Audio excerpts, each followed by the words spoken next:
शेतकरी आणि सर्वसामान्य जनता विरोधी महायुती सरकारच्या विरोधात महाविकास आघाडीच्या वतीने संग्राम मोर्चा आयोजित केला असून आज रोजी शासकीय विश्रामगृह सोलापूर येथे खासदार प्रणितीताई शिंदे यांनी पत्रकार परिषदेत सांगितले। सोलापूर जिल्ह्यातील शेतकऱ्यांच्या विविध प्रश्नांवर महाविकास आघाडीच्या वतीनं खासदार प्रणितीताई शिंदे यांच्या नेतृत्वाखाली सरकारच्या दडपशाही, भ्रष्टाचारी आणि शेतकरी विरोधी सरकार विरोधात मंगळवार दिनांक 1 ऑक्टोबर 2024 रोजी सकाळी 10:30 वाजता भव्य असा संग्राम मोर्चा काढण्यात येणार आहे।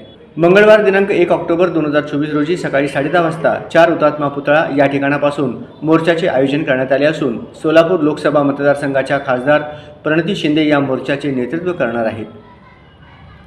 केंद्रातील भाजपा सरकार आणि राज्यातील महायुती सरकारने सत्तेत येण्यापूर्वी शेतकऱ्यांना विविध आश्वासने दिली होती, मात्र त्या आश्वासनांची पूर्तता करण्यापासून सरकार अंग काढू भूमिका घेताना दिसून येत आहे।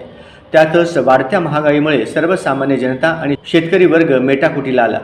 अतिवृष्टीमुळे शेती पिकांचे मोठ्या प्रमाणात नुकसान झाले आहे, तसेच मागील नुकसान भरपाई अद्यापही शेतकऱ्यांना मिळाली नाही।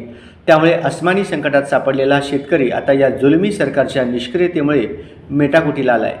पहिले प्रथम तर आम्ही 1 तारखेला येणाऱ्या 1 तारखेला मंगळवारी आम्ही खूप मोठा भव्य दिव्य असा संग्राम मोर्चा सोलापूर जिल्ह्यात शेतकऱ्यांच्या हितासाठी आम्ही काढत आहोत। या फसव्या सरकारने शेतकऱ्यांसाठी काही केलं नाही। मागच्या 3 वर्षात ह्या सरकारने मोठ्या मोठ्या घोषणा केल्या, गाजर दाखवण्याचा प्रयत्न केला, पण अस्तित्वात ह्या सरकारने शेतकऱ्यांसाठी काहीही केलं नाही। आता निवडणुकीच्या तोंडावर लाडकी बहीण योजना आणली आणि मी आधीपासून म्हणत होती की आधी घालून देत होते, आता वरून देत आहे। ही एक प्रकारची एक प्रकारची ब्राईब झाली आणि महिला खूप हुशार आहेत, त्यांना माहिती आहे। मागच्या इलेक्शनमध्ये पण आपल्या लोकसभेच्या दिसून आलं।